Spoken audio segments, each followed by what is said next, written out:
talked in the previous verse about the how to pray in a state of war.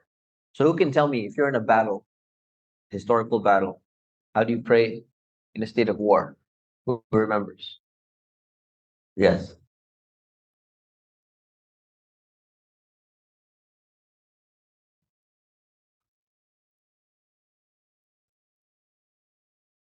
Exactly. So there's two groups, one in front and one in back guarding. And then they switch. Very good, mashallah.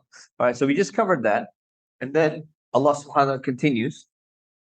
فَإِذَا قَضَيْتُمُ الصَّلَاةَ فَاذْكُرُوا اللَّهَ قِيَامًا وَقُعُودًا وَعَلَى جُنُوبِكُمْ. When you finish the prayer, meaning in the modified form, if you finish the prayer, then remember Allah, whether you're standing or sitting or lying down.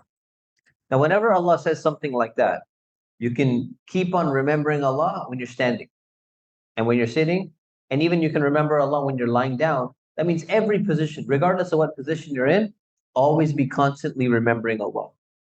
Now, what's the difference now? Is that if you finish the prayer, why should you consider remembering Allah in all these different positions now? Based on the previous verse. What state was the previous verse? State of war, right? So you have to be on the lookout, on guard. Now you're not in prayer anymore. So now you could be standing, you could be walking, you could be running. You're remembering Allah subhanahu wa ta'ala in all different circumstances and situations because it's safer for you then. فَإِذَا مَأْنَنْتُمْ فَأَقِيمُوا الصَّلَاةِ. But when you're safe, perform prayer. Meaning when you're safe and not in danger anymore and not traveling anymore, then you need to perform prayer in the normal way. Because you just did prayer in the non-normal way. But now it's saying, but there's a specific way to perform prayer when you're in a state of safety, which is the way that most people are used to doing. Inna salata kanat ala al-mu'minina kitaban mawquta. Prayer is a duty on the believers at specified times. So Allah is basically saying, so make sure you pray on time. So you can modify the form of the prayer due to a necessity.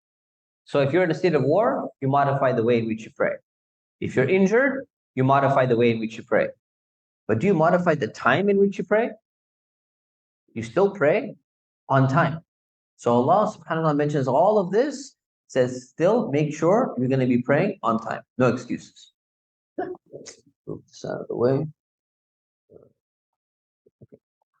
وَلَا تَهِنُوا فِي ابْتِغَاءِ الْقَوْمِ. Do not hesitate in pursuit of the enemy. So again, we were talking about war. So do not hesitate in pursuit of the enemy when it's necessary.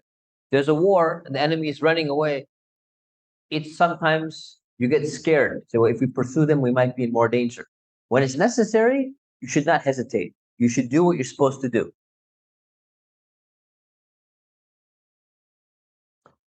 إن تكونوا تألمون فإنهم يألمون كما تألمون.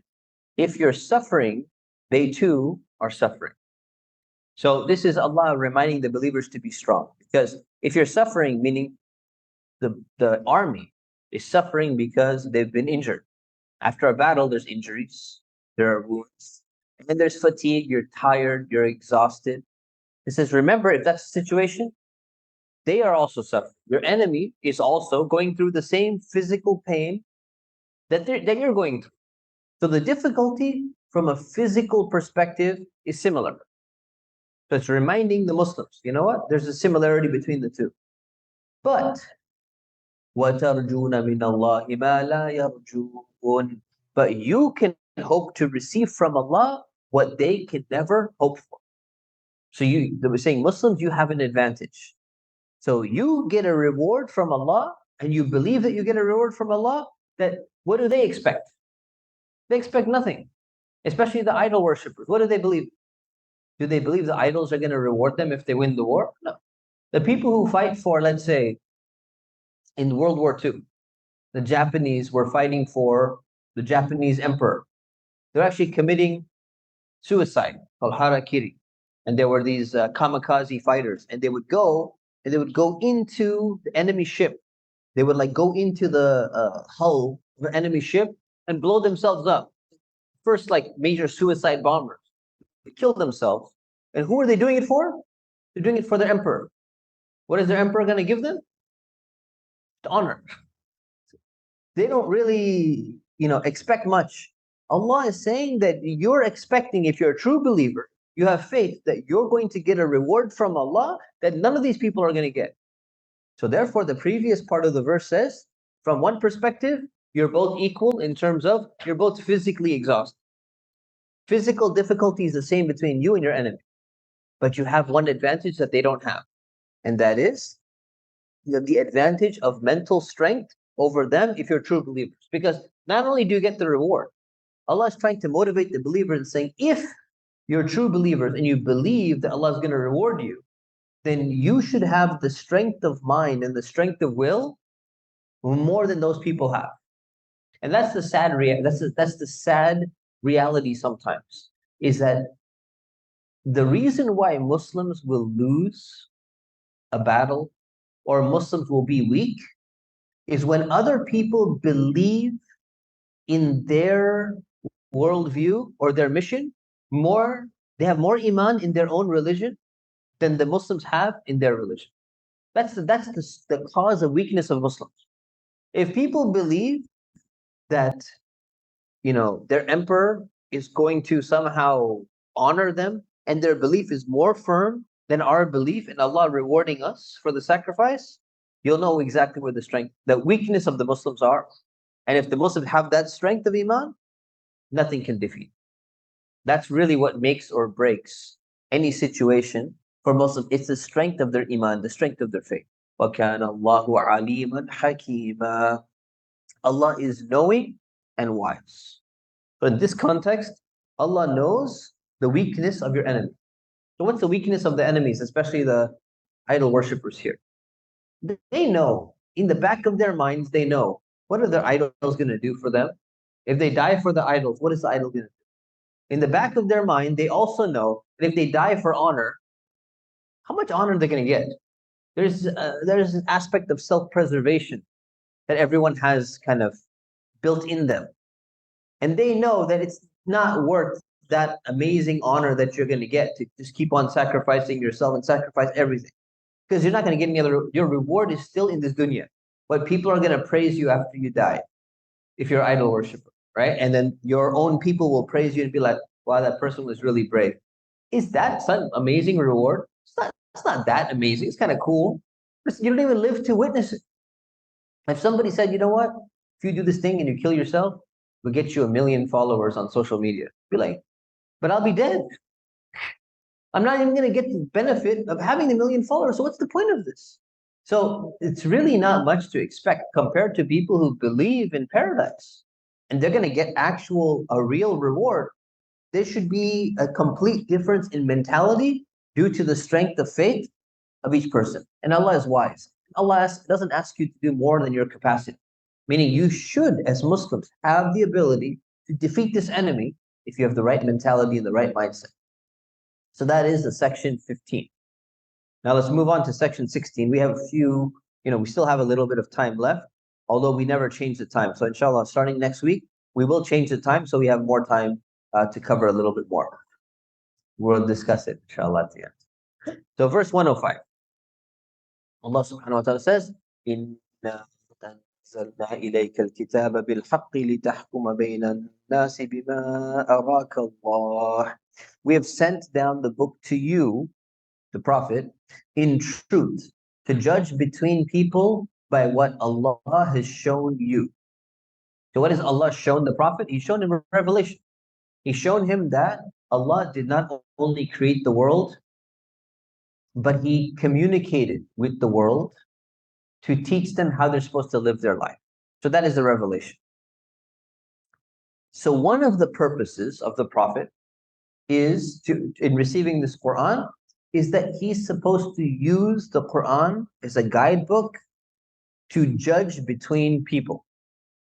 Now, what are the judgments we're talking about here? Now, Prophet has many different functions.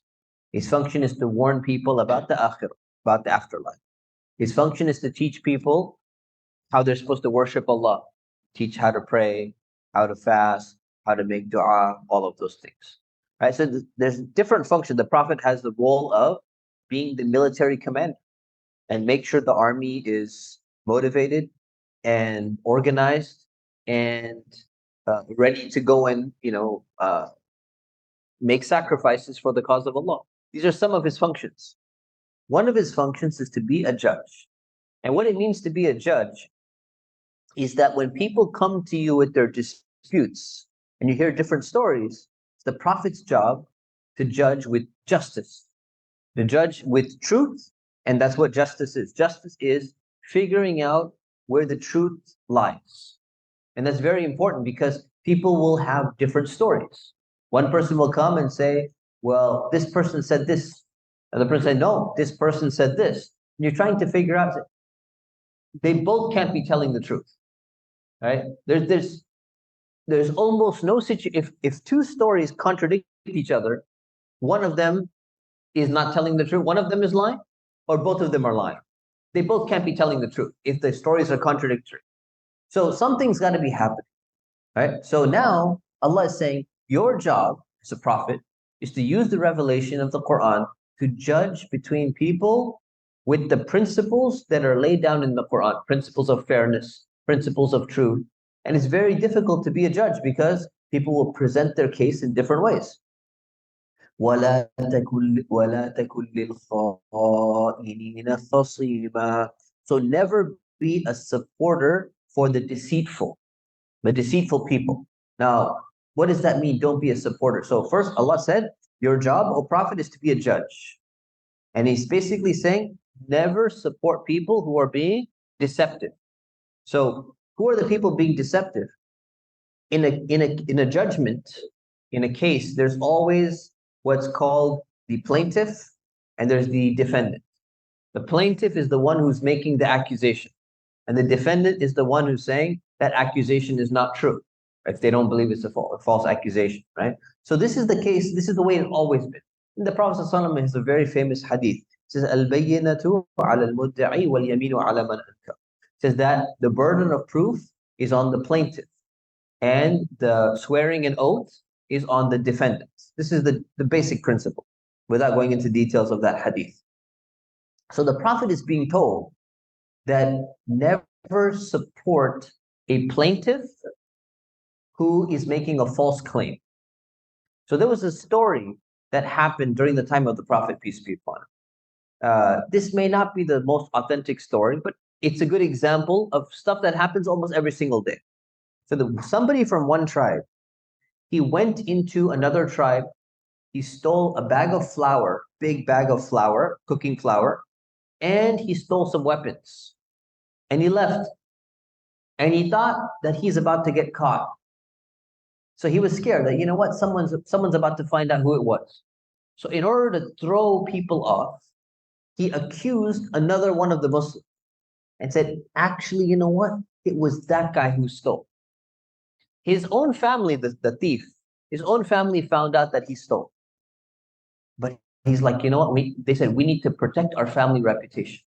If it turns out, if people find out that our own family member was the thief, and this became a big issue, it's gonna hurt the honor of our clan. So we need to come up with something. So the whole clan came together and they conspired against this guy. We threw the false accusation at it, said it was that guy who stole it. And then somebody else said, yes, it was that guy. I saw him walking around the tent. And someone else comes along and says, yep, it was that guy. So everybody, they framed this other guy, but he was not actually the thief. So when they came, Allah subhanahu wa ta'ala is saying, never be an advocate or a supporter or a lawyer on behalf of somebody who is a kha'in, someone who is a deceiver, someone who is trying to fool someone else with a false accusation. To never support people who make false accusations. Now the thing is, usually when somebody makes a false accusation, you're in one of three categories. Category number one, you know, like they're your family member, you know they're lying, but you support them anyways because you're afraid that it's going to hurt your reputation and your family's reputation. You say, you know what, to protect my family, I'm going to help this person continue with their lying. This is the worst situation. The second situation is that you believe the person's story because you don't know that they're lying, but you do it with very flimsy evidence.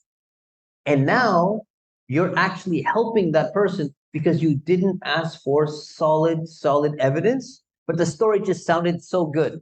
Like sometimes you hear that from people. Someone tells you a story, you know what, that person, they did this to me and they did this to me. Can't believe the nerve of that person. Can't believe they would do something like that. And you 100% like support that person in everything. And now you hate the other person. You're like, I can't believe they did something. You don't want to talk to them. You don't want to say salam to them. And the thing is, you may not have had strong evidence to support this person's claim. So this is category number 2. And category number 3 is that when someone is being falsely accused, but you're like, I'm going to remain neutral. I don't know what to say. Maybe he did it. Maybe he didn't do it. Maybe she's guilty. Maybe she's not guilty. And now there's no clear-cut evidence, but if enough people make accusations, then all of a sudden your neutral stance becomes a stance towards helping the person who's making the false accusation. It's just like they say, this is a quote of Archbishop Desmond Tutu from South Africa. He said, if you remain neutral, something like this, if you remain neutral in the face of injustice, then you're basically supporting the oppressor, right? You cannot remain neutral when there's injustice taking place. You have to take a side. You can't say, well, I don't want to take a side. You have to take a clear side. So this is the situation. Do never be a supporter for those people who are making false accusations. Wastaghfirillah. Ask Allah's forgiveness. In case you make a mistake, you should ask Allah's forgiveness. Because all of us have probably made a mistake at some point in our life, especially in the field of believing someone who made a false accusation. And then later on you find out, you know what, that actually wasn't true. It was such a good story, but it turned out to not be true. If you ask Allah for forgiveness, Inna Allah kana ghafuran rahima. Allah is forgiving, Allah is merciful, always willing to accept those mistakes and forgive you for them. وَلَا تُجَادِلْ عَنِ الَّذِينَ يَخْتَانُونَ أَنفُسَكُمْ. Do not advocate for those who wrong and those who deceive themselves. So when somebody commits a sin or when somebody is making a false accusation again or framing somebody else, who are they actually harming? Shah's 820, right? Yeah. So who are they actually harming? They're actually harming themselves. They're deceiving themselves. They think they're deceiving other people, but in reality, they're deceiving themselves. Why? Because they're going to be punished for it. They're going to be held accountable. Inna Allah la yuhibbu man kana khawanan athima. Allah does not like those who are continually deceitful and sinful. And the reason why continually here is because the form of the word is an intensified form of the word deceitful, an intensified form of the word sinful. So that's why it's translated this way. يستخفون من الناس ما يستخفون من الناس ولا يستخفون من الله وهو معهم إذ يبيتون ما لا يرضى من القول. They tried to hide from people, meaning they try to hide their deception from people. They don't want anyone to know that they're making false accusations, but they can never hide it from Allah. Though He is with them, Allah is always with them, but though He is with them when they spend the night discussing plans that He disapproves of. So there's a group of people who are plotting against the Muslims. And what's the best time for them to plot? These are the ones who stay up at night, because remember, the absence of electricity, nighttime is when it's dark, and that's when you can go out and it's harder for people to detect you. And you see people gathering and going to like bad places where they're going to be gathering and making some kind of plan. So it's like under the secrecy of night. That's why night has generally been associated with bad people. Because when people want to do bad things, they want to do it in private. And that's why they go out at nighttime, because it used to be more private because you don't have light. You need artificial light. You have to have torches and all of that stuff. It's still similar, but now, of course, we have more electricity and all of that. But there's still an aspect. If you think most people who do bad things, they still do it at nighttime. And that's why it's very important for Muslims, especially young Muslims. I want to say this very clearly, and I'm going to repeat this again and again, is that the idea of young Muslims having a really, or even a little bit older Muslims, this idea of having this nightlife is not really healthy for you, right? Being someone who's like always wants to go out at nighttime and sleep mostly during the daytime, this is generally not the characteristic of people of virtue. For the reason, some of the reasons that I mentioned, unless you have like a night shift job or something like that, it's different. It's an exception to the rule. But that's why people should try to gather in the daytime, right? And not late at night, especially when going out or something like that. That's usually the time where that's why they have nightclubs and they have, so many other bad things going on at night. Even though we have artificial light now, that culture still remains in effect to some extent, even if it's reduced. So be careful about that. So these people were plotting and planning at nighttime, and it's saying that, you know what? These people, they're so scared of people finding out that they're deceiving them, but they're not afraid of Allah, that they're deceiving Allah. You can't deceive Allah. You can never deceive Allah. So if you're ashamed of people, you should be ashamed of Allah subhanahu wa ta'ala more. وَكَانَ اللَّهُ بِمَا يَعْمَلُونَ مُحِيطًا. Allah is fully aware of what they do. And so they should fear Allah instead of fearing all these other people that they're afraid of. أنتم هؤلاء جادلتم عنهم في الحياة الدنيا فمن يجادل الله عنهم يوم القيامة. Here you are. You, it's referring to the Muslims. So there was a group of Muslims who were supporting the false accusations that people had thrown out because they just didn't have good judgment sometimes. So here you are supporting them, deceivers, in this life. But who will dare to support them before Allah on the Day of Judgment? So there were some people, some of the Muslims, they would go and they'd be like, you know what, that tribe, that clan, we've known them for so many years and we've been allies with them, and they wouldn't lie about something like this. We gotta get this guy. Remember the story about the guy who stole the flour and the weapons? We gotta get this guy. How could we just leave him off the hook?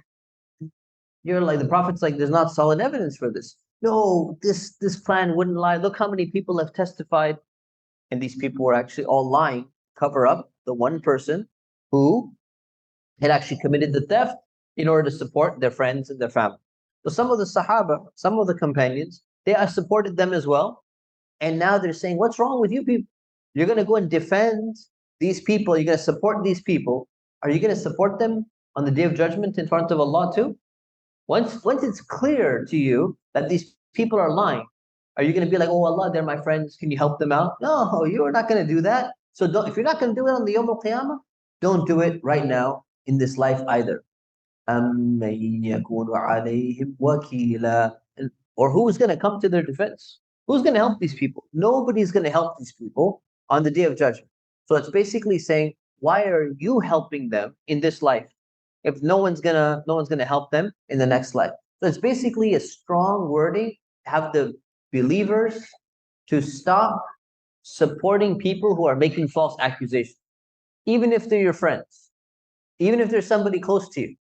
Unless you have solid evidence, don't go and be like, yeah, we need to do this and we need to do that, because it's not clear. So you leave it. وَمَن يَعْمَلْ سُوءًا أَوْ يَظْلِمْ نَفْسَهُ ثُمَّ يَسْتَغْفِرِ اللَّهَ يَجِدِ اللَّهَ غَفُورًا رَحِيمًا. Whoever commits evil, committing evil means like against other people, or wrongs themselves, then asks Allah's forgiveness, will certainly find Allah forgiving and merciful. Who do you think this verse is addressing? Addressing two people. See if you can figure it out. Hold on. Shabba, we will come to you. You are our backup. You're like the anchor in like a relay race, right? Like the guy who like brings it home. We know you can usually bring it home. So we're gonna let other people have a chance. And if no one else can get it, then you're the guy. Yeah. Anyone? Who is this advice directed to? Two people that were mentioned so far. Or name one. Yes. Abu Jahl. No, not specific names of people, categories of people that were mentioned in this tafsir class so far. Yes. Very good. The people who are supporting the ones who are lying and making false accusations, this is category number one. Second category, say people who plotted at night. And who are those people? Who else are they? No, they're more than that. There's something else about them. They're the ones who made the false accusations against that guy, against the guy who did not steal the flower in the first place. Okay? So two categories here. And Allah is saying both of them can ask Allah for forgiveness and can make amends for that. وَمَن يَكْسِبْ إِثْمًا فَإِنَّمَا يَكْسِبُهُ عَلَى نَفْسِهِ. Whoever commits a sin, it is only to their own loss. وَكَانَ اللَّهُ عَلِيمًا حَكِيمًا. Allah is knowing and wise. So Allah knows all the sins, He knows all the sinners, and He's wise in choosing the right punishment of who deserves what and how to be punished. Last verse for today. وَمَن يَكْسِبْ خَطِيئَةً أَوْ إِثْمًا ثُمَّ يَرْمِ بِهِ بَرِيئًا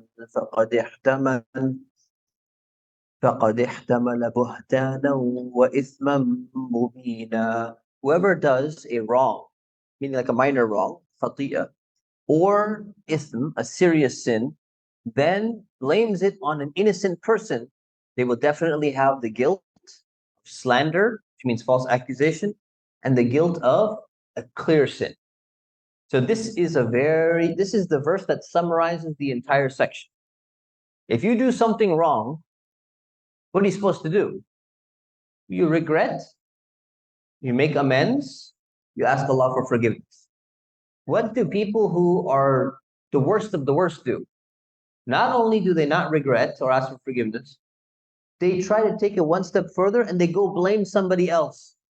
So now they've committed a sin, they've done something wrong, and now they've done a second wrong by framing somebody else and putting it on that other person. This is the worst type of sin that anyone can possibly do. So may Allah protect us from that. And I'll take one or two questions before Adhan. Inshallah. Jabir, you have a question? 3 questions. Are there cookies today? Yes, there are. Did they catch the guy that stole the flower? Yes, they caught him. Huh?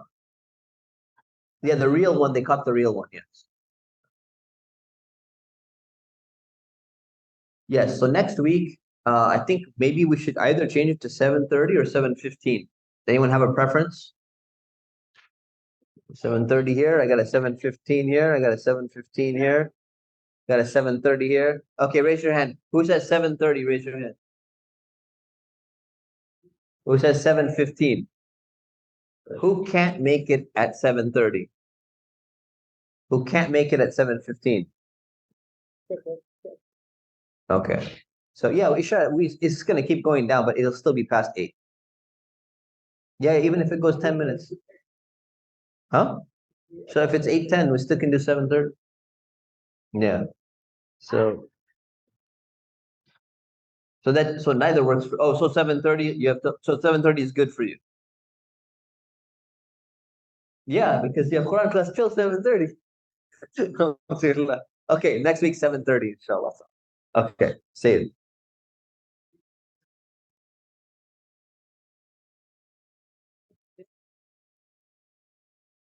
Mm. Um, so yeah, that's a long subject.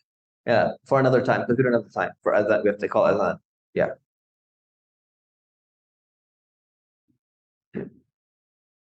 Later, after Isha, whatever.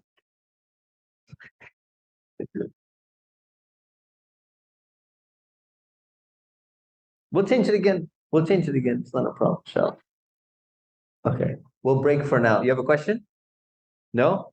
Okay. So we'll break for now. We have to call Adhan. Subhanakallahumma bihamdik. Ashhadu an la ilaha illa anta astaghfiruka wa atubu ilayk. Assalamu alaikum.